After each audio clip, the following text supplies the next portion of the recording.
Hi everyone and welcome to day 7 of my 31 days of horror. And today I have been watching the original 1980 version of Friday the 13th. Now I know the cover looks deceiving because we've got Jason Voorhees' mask on it and it looks like Jason Voorhees in the middle. It's just deceiving. This is the Blu-ray edition of Friday the 13th and on the back, as you can see, Kevin Bacon. Now Kevin Bacon, I'm not sure if a lot of you know, but I guess some of you do. But I think this was his first major feature film.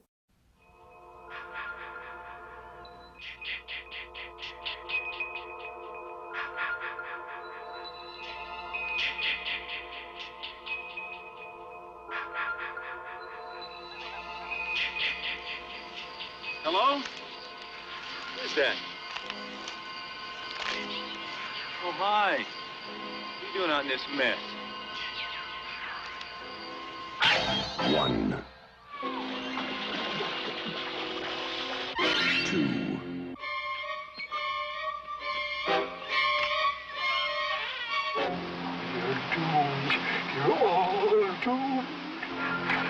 3,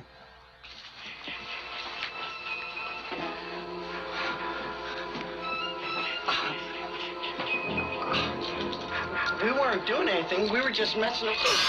4,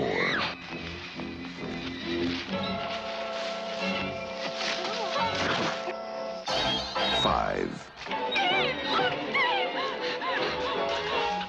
6,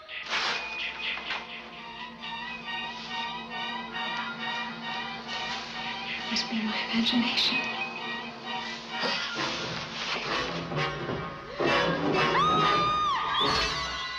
7, Can I help you?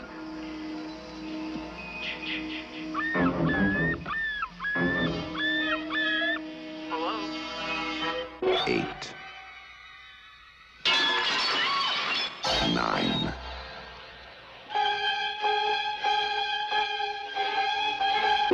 10,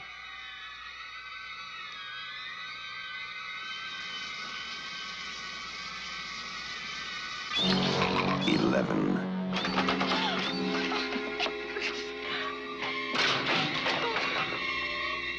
12, Friday the 13th.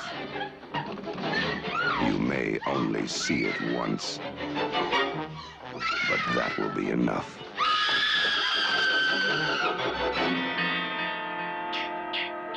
Friday the 13th.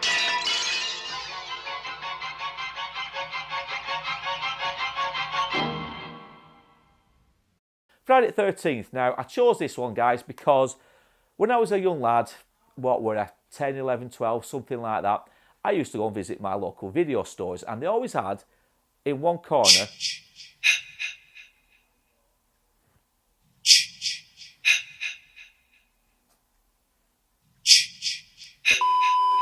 So guys, the reason why I chose this film for my 31 days of horror is simple. When I was a young lad growing up in the 80s, I used to go and visit my local video store and they always had this section where they had all horror films. They had all the horror films on one side. And when you were a young lad and you went into these video stores, you always felt a bit shifty going to them and looking at them because we always got a right bollocking off the young lady that served behind the counter. But we always had to look at the back of the horror boxes at the time to see how gory they were and see what they were about. And I'll be honest with you guys, I used to brick myself when I used to be walking home from the video store because I had to walk past an old forest to get from my house or to get from the video store back to my house. So I always had this impression that the murderer, Jason Voorhees at the time, was in the woods watching us. That's what young kids are like, aren't they? You know, we used to brick ourselves over the slightest things, but when you've been looking at video stores and video boxes and then getting a rollicking off the person working there, you know, it was always a frightening experience kind of thing. But Friday the 13th has always stuck with me. It's always been there as part of my life. It's part of my horror education, if you will. This, you know, we had Friday the 13th, we had Driller Killer, Sleepaway Camp. We had all the iconic 80s films. So I've chosen Friday the 13th as day 7 today. Now, what's it about? Well, as you all know, guys, and there's a lot of spoilers going to be coming your way right now, guys. So if you've not seen it, turn away. You must have been living under a rock or you were born after the 80s. But if you've not seen Friday the 13th, the original, then please go away, because the remake is nothing like the original. So if you're expecting me to talk about Jason Voorhees with the old hockey mask, you're going to be disappointed, because it doesn't appear in this film. That's your first spoiler. So go away, go and hire it, go and buy it, whatever, and watch it before you watch this review. Right, so I've said all that. Friday the 13th, let's get it right, guys. It does not star a hockey-wearing Jason Voorhees in this film. It doesn't. That cover is so deceiving, it's bad. Kevin Bacon, however, on the back is perfectly fine. So, Friday the 13th. We all know Pamela Voorhees is Jason's mother, and it's Pamela Voorhees who's the main instigator in all the murders that occur in Friday the 13th. We don't know that right at the beginning, we only see that right at the end, so I'm going to get that out of the way right now, guys. But the film itself contains a lot of gore, it's got all its sexual innuendos as typical 80s movies had. It had some really bad acting and really cheesy acting. I'm not going to hold punches with that, but it does. Friday the 13th has some of the cheesiest acting that you'll come across in an 80s horror movie. But with that being said, it's still one of the best horror movies from the 80s, in that it gives us a new genre, if you will, or genre of horror movie, and that is the slasher movie. Now, okay, we've had the odd slasher films in the 70s, possibly 60s, if you want to include Psycho, but yeah, we've had a few, but for me, Friday the 13th seemed to kickstart the whole slasher genre. You know, we saw Urban Legend, Sleepaway Camp, as I've mentioned. We've had Scream since. We've had Nightmare on Elm Street. So we've had many, many horror films that have tried to copy, and in some times, in some respects, failed to emulate what Friday the 13th gave us. Not only that, it also gave us Tom Savini and his special effects. You know, we've all seen the arrow through Kevin Bacon's neck in one of the scenes in Friday the 13th. We've all seen the accident going into the centre of somebody's head. All this was developed by Tom Savini, and he perfected these effects to perfection. Perfected it to perfection. Does that sound right? You know what I mean, guys. He really did perfect how these things looked and felt in the films. So not only did it give us the old slasher genre, in my eyes, it also gave us a new way of making these films seem more realistic. The death scenes more realistic. So big kudos and big thumbs up to Tom Savini for that. But as for the film itself, so what's it about? Well, this group of teenagers go to Camp Crystal Lake to renovate all the like living accommodations, if you will. They're all run down and rustic, but in doing so, they unleash hell, if you will. That's the way I can put it. Pamela Voorhees is on the scene. Now, Pamela Voorhees, her son Jason drowned a year or two before these current camp people turn up, but she's always held young teenagers responsible for her son's death, simply because they should have been doing the job and they should have been watching over him, but they didn't. They went away, they were doing sex, drugs, rock and roll, you name it, they were doing it, and in the meantime Jason Voorhees sadly drowned.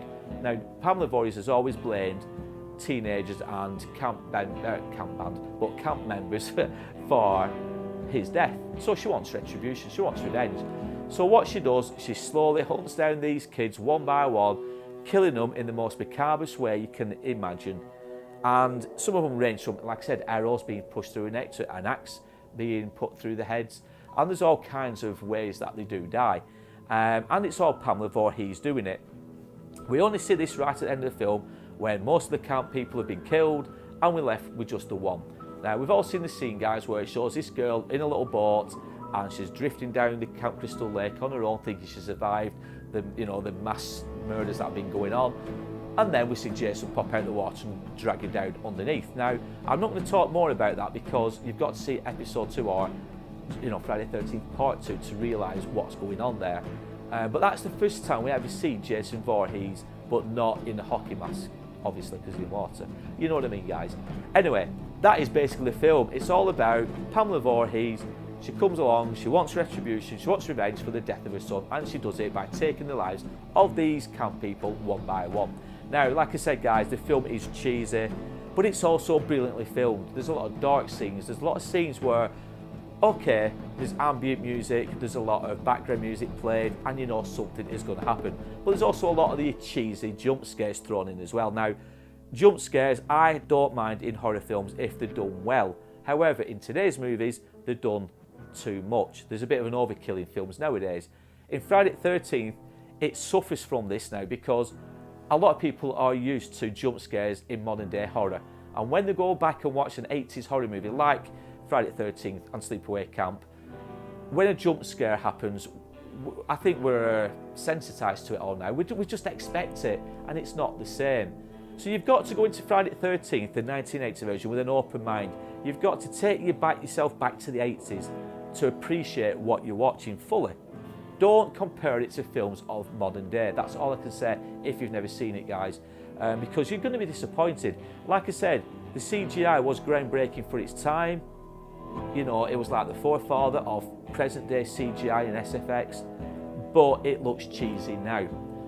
The acting is quite silly and unbelievable at times. These are the negatives, by the way, guys, of Friday the 13th. But again, you've got to take yourself back to the 80s, when everybody were having sex and drinking and smoking weed and basically enjoying themselves. That's what it was like. Well, as far as I'm aware, it was, because all these horror films always seem to point that way. So you can't compare Friday the 13th to modern day horror films. For me, you can't do it, guys. But yeah, Friday the 13th, it's day 7 of my 31 days of horror, simply because it's nostalgic. I'm watching it now, it's on in the background. It's nostalgic, it's corny, it's fun. That is the thing I like about horror films. If they're fun as well as scary, I'm happy. This is fun and scary, all in one package. It's an ideal film for me, guys. If you've watched it, if you've watched Friday the 13th, guys, comment down below. I want you to comment down below with this one. What was the first horror film that you ever saw? What is your favourite year? What's your favourite year for horror films? I think the 80s. Anyway, guys, if you've seen Friday the 13th, comment down below. And also, before I go, guys, don't forget, this is all for a fundraiser I'm doing. 31 films in 31 days. Friday the 13th is day 7. God, we've had a week already. A week's already gone by. I've got another one coming tomorrow, guys. If you can dig deep, get your hands in your pockets, get some money out, donate to BLEAKHOLT Animal Sanctuary. I'd appreciate it. I know BLEAKHOLT would appreciate it. The links are down below, guys, so you can go and check them out yourself, find out what they do. But yeah, if you can dig deep, thank you, guys. Thank you very much. In the meantime, guys, thanks for watching this short review. I'm sorry it's got a lot of spoilers, but hey, take care, look after yourselves, and always be good.